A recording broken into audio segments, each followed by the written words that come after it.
Jadi di sini kerajaan Indonesia kena ambil serius lah tentang perkara ini. Kalau perkara ini berlarutan, perkara ini akan terus-terus begitu, investor semua akan lari daripada Indonesia. Dan di situ akan jadi kejatuhan Indonesia.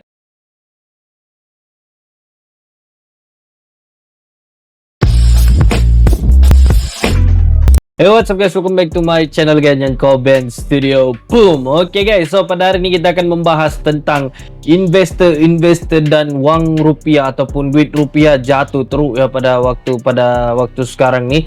Dan kita akan nampak beberapa video nih, dan aku akan memberikan aku punya pandangan dan komen di dalam video tersebut. Oke, jadi sama-sama kita saksikan video tersebut. Stay tuned. Oke guys, jadi tanpa perlu kita buang masa, jom sama-sama kita saksikan video tersebut dalam kiraan 1, 2, dan 3. TikTok lebih memilih menanamkan modal 132 triliun di Thailand dan ogah investasi di Indonesia. Ternyata gara-gara preman dan ormas yang sering memalak dan meminta jatah keamanan. Lama-lama kalau begini, investor bakal kabur semua. Kejap, ormas. Apa maksudnya ormas guys? Apa maksudnya ormas? Kejap guys, tahu Di Thailand dan ogah investasi di Indonesia. Ternyata gara-gara preman dan ormas yang sering memalak dan meminta jatah keamanan. Lama-lama kalau begini, investor bakal kabur semua. Yap, baru-baru ini media sosial TikTok secara resmi mengumumkan bakal menginvestasikan 8,8 miliar US dollar atau sekitar 132 triliun untuk membangun pusat data mereka di Thailand dalam kurun waktu 5 tahun ke depan. Ini disampaikan langsung oleh Vice President of Public Policy TikTok bernama Helena yang mengumumkan komitmen investasi pada acara di Bangkok 28 Februari lalu. Nah, yang jadi sorotan adalah kenapa tidak di Indonesia? Ternyata mereka lebih memilih lokasi di Thailand karena Indonesia gagal untuk menggait investor dari luar negeri karena maraknya preman dan ormas yang terus-terusan minta jatah kepada investor atau perusahaan yang mendirikan usaha yang jadi penyebab utamanya. Jangan salah, terkadang ormas yang meminta jatah ini menyesuaikan dengan besarnya perusahaan tersebut. Apalagi kalau setara dengan perusahaan seperti TikTok, mereka diduga bisa meminta ratusan juta. Gangguan-gangguan seperti ini merusak iklim investasi di Indonesia, dan kalau lama-lama dibiarkan, investor bakal kabur dan menciptakan ketidakpastian dalam berbisnis. Investor bahkan sampai berpikir ulang untuk menanam modal di tanah air. Kok bisa TikTok gila guys ya. Iya. Bapak banyak 8.8 miliar USD, memang banyak tuh guys ya. Tapi ormas tuh apa guys? Dia seperti macam mana ya ormas tuh? Ormas tuh dia ibarat gangster kah? Sebab kalau aku dengar tadi dia bilang ormas tuh memalak. Ormas dan preman memalak. Tapi preman tuh macam penjahat kan guys kan? Kita teruskan video terus ya. Apa nih? Ya guys, aku baca dulu. Perusahaan raksasa asal Korea Selatan, LG, resmi membatalkan investasinya senilai Rp 129 triliun rupiah dalam proyek ekosistem baterai ya, kendaraan listrik EV di Indonesia. Keputusan ini mengejutkan banyak pihak mengingat proyek tersebut sebelum digadang-gadang akan menjadi pilar penting dalam perkembangan industri EV nasional. Investasi besar yang melibatkan berbagai lini produksi dari hulur ke hilir, mulai dari bahan baku hingga pembuatan sel baterai, kini resmi ditarik, menyisakan kekhawatiran mengenai daya tarik Indonesia sebagai tujuan investasi strategis.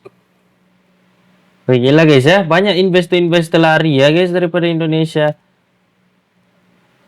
Jadi kalau kita nampak komen sini memang banyak komen-komen yang negatif lah juga. Kita terus video terus ya. Hari ini Rp1 udah hampir Rp3.800. Padahal di tahun lalu gue inget banget Rp1 udah nyampe Rp3.400, bahkan sempat di Rp3.200 waktu ringgit lagi jatuh-jatuhnya. Jadi dalam kejap guys ya. Kejap ya.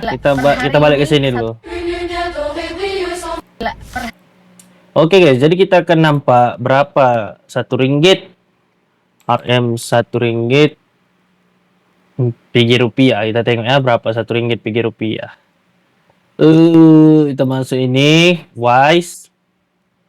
Oke, sekarang pertukaran Rp1 3.836 rupiah. Banyak jauh hari guys. ini Rp1 udah hampir Rp3.800. Padahal di tahun lalu gue inget banget Rp1 udah nyampe Rp3.400, bahkan sempat di Rp3.200 waktu ringgit lagi jatuh-jatuhnya. Jadi dalam waktu 1 tahun aja perbedaannya tuh udah hampir Rp600. Dan jangan bilang ini perbedaan yang kecil, karena kalau kalian transaksi dalam Rp10.000 aja, perbedaannya itu udah hampir Rp6 juta.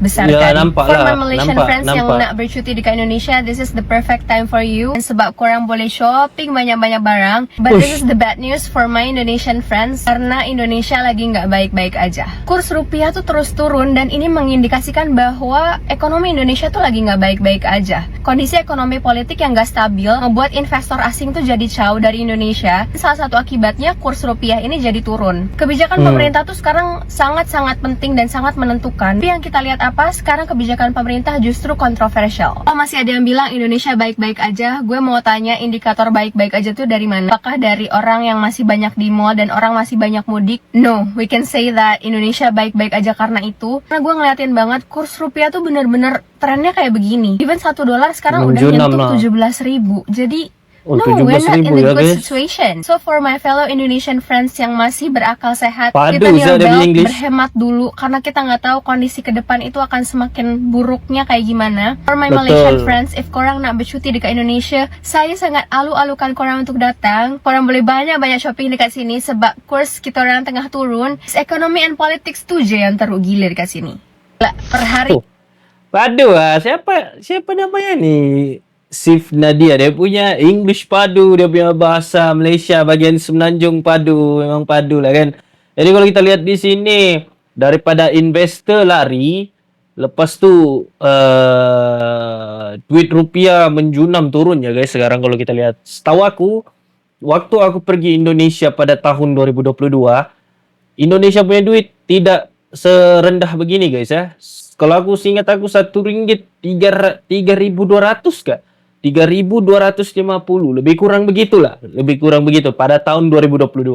Tapi aku tak tahu sekarang kenapa Indonesia sekarang makin turun ya dia punya ekonomi. Maksudnya daripada rupiah pun kita boleh lihat yang uang Indonesia tuh makin menjunam jatuh ya. Aku tidak tahu apa penyebabnya. Mungkin salah satu penyebab utamanya adalah investor-investor tuh lari keluar pergi cari negara-negara lain. Macam tadi investor daripada Thailand. Investor daripada TikTok yang patutnya mendirikan di Indonesia, disebabkan kalau kita lihat Indonesia ini adalah salah satu negara pengguna TikTok dan YouTube terbanyak di dunia. Tapi kenapa TikTok tidak mahu membuat di situ? Mungkin gara-gara penyebabnya yang mereka katakan, yaitu ormas dan preman lah yang selalu memalak dan meminta jatah. Maksudnya di sini kena diterapkan lah untuk yang aku tak tahu lah ormas tu apa, tapi preman aku tahu lah. Untuk pihak-pihak kepolisian di sana lebih berjaga-jaga untuk melihat preman-preman tu apabila ada investor-investor luar ingin melabur di Indonesia. Sebab apabila investor kurang di Indonesia, ini adalah salah satu sebab yang akan terjadi. Nilai rupiah akan jatuh ya guys. Nilai rupiah akan jatuh guys. Bangun bro, rupiah ini bulan Mei, Juni 2025 ini akan dipertaruhkan karena jatuh tempo utang Indonesia di tahun 2025 ini di Mei dan Juni. Itu adalah puncak di mana rupiah ini dipertaruhkan karena USD sekarang di harga 17.000. Ekonomi sedang tidak baik-baik aja. Kerja bro, yang malas-malasan kerja, serius ini bukan video menakut-nakuti. Kalian harus persiapkan. Di tahun 98 itu tidak ada media atau media sosial media tahun 98 melihatkan bagaimana kondisi ekonomi. Sekarang saya yang bekerja di Money Changer tiap hari memantau bagaimana aktivitas saham Indonesia. Semua mata uang itu naik, bukan cuma US dollar. Tahu kan, ketika semua mata uang naik, rupiah kita melemah. Nantinya utang Indonesia akan dibayarkan hampir 1.000 triliun. Dan jika rupiah ini banyak ya guys, banyak beredar di masyarakat dan banyak dicetak, maka terjadilah. Bangun bro. Woi, seram. Aku yang dengar seram ya guys. Maksudnya di sini kalau rupiah makin jatuh guys ya, akan terjadi yang inflasi. Inflasi nih guys kalau sudah terjadi memang susah lah guys ya, susah. Jadi kepada kamu di luar sana yang masih ada macam kalau ada uang kah atau ada duit kah, simpan lah. Oke, contoh benda-benda yang tidak penting tidak perlu dulu ambil. Contoh kalau mau tambah kereta, contoh lah kalau mau tambah mobil kah, tak payah dulu guys ya, yang penting-penting dulu. Sebab kalau kita lihat di sini memang mata uang Indonesia sekarang tengah jatuh teruk ya guys, tengah jatuh teruk.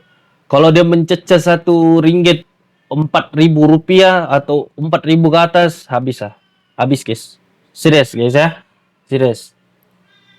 Pengangguran RI melonjak jadi 7,28 juta orang, naik 1,11% secara tahunan. Pengangguran RI melonjak jadi 7,28 juta orang. BPS mencatat pengangguran bertambah 83.450 orang atau naik 1,11% secara tahunan di Februari. Banyak guys ya. Februari 2025. Pantes bayangin jadi buzzer, pada nganggur sih. Sebenarnya ada banyak faktor ya kenapa angka pengangguran di Indonesia itu jumlahnya terus meningkat. Salah satunya yang bisa gue bahas di sektor pendidikan, ini gue nggak ngerti sumpah. Higher education sector maupun vocational sector di Indonesia itu berkoordinasi nggak sih dengan perusahaan-perusahaan yang ada di luar sana di Indonesia ataupun dimanapun, dan dengan Menteri Ketenagakerjaan berkoordinasi nggak sih untuk memprediksi jumlah lapangan pekerjaan yang tersedia? Kalau memang nggak ada pak lapangan pekerjaannya, kenapa diadakan banyak major ini gitu? Misal anak teknik, finance, komunikasi, terus mereka lulus, ada nggak sih lapangan pekerjaannya? Jadi jangan cuma lulus doang.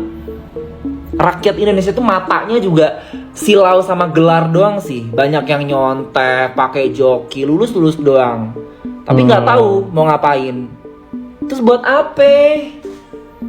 Pemerintah juga kerjanya jangan korupsi mulu. Jadi warga asing yang mau investasi ke negara kita najis, karena kerjanya korupsi. Jadi kalian kayak Puki. Di sini gue mohon maaf ya, gue di sini tuh bukan jelek-jelekin Indonesia. Gue tuh cinta sama Indonesia. Gue bantuin rakyat Indonesia tuh banyak tuh yang buat kabur pak, buat kuliah gitu, mencari peluang gitu kan. Karena mereka tidak terobligasi dengan kebijakan brutal yang kalian buat gitu, sistem yang udah bobrok. Jadi mereka deserve untuk mencari opportunity di negara lain gitu, karena di negaranya sendiri kayak tai, pemerintahnya kayak tai. Pengangguran RI melonjak jadi 7. Tapi teruk ya guys, kalau pengangguran sampai 7,28 juta orang ini teruk sekali guys ya. Ini bukannya macam dia cakap lah, bukan mau memburuk-burukkan Indonesia tentang perkara ini, tapi ini adalah fakta kan. Jadi